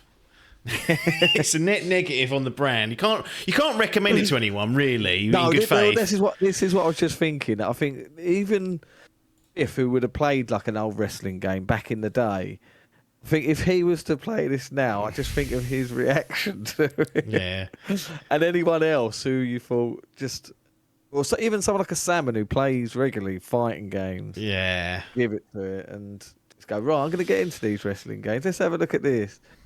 And to try and show that off as a fully fledged game. If they played that story, but I mean, it's just an embarrassment in some. It's just not there. It's clearly not. And I thought giving it some more time before 2-footing it like we have. They might have had a meaningful update, but what it's shown to me is that they're not capable for whatever reason. Monetary, time, resource, difficulty, technology, license probably. Who knows? Yeah. I mean, at the end of the day, it hasn't had any significant updates other than the Stadium Stampede mode, which, as I said, is one of the worst video game experiences that you can have out there. So if you want to give that a go, and I know people like to watch bad films, so that might be. Put the Stadium Stampede mode on, but this is you could get a fucking cult love out of this for something. It can. I think it can be recovered, is what I'll say. But they're going to have to do something they haven't shown yet, which is the ability to actually start to add meaningful updates outside of patches and stabilization and wrestlers that they'd already promised. Like wrestler packs alone won't save this. So it needs more. No. It needs more modes. It needs more depth. It needs more. Just more bollocks to it. And they've not shown the ability to do that yet. So even on that front, I can't even give them the benefit of the doubt. This is not this is not a Cyberpunk. This is not a No Man's Sky at the moment because they've not even shown 1% of what those teams managed to do and turn their games around. I mean, look, multiple years maybe, but we'll have to just wait and see. I mean, if it does have meaningful updates and there's something that's interesting, I will go back and revisit it. But for now, it sits there as one of the most stained platinum trophies I've ever got in my digital cabinet. And that is how it's going to stay for the foreseeable future. Yeah. Anyway, a nice bronze for AEW Fight Forever from Adkins, and another one, well, not another one, but one in the botchling bin for me. Yep. That is what AEW Fight Forever has churned out after years of promise. We're going to close down this episode of Idle Game Chat, so nothing more for us to say other than thanks for your time and ta-da.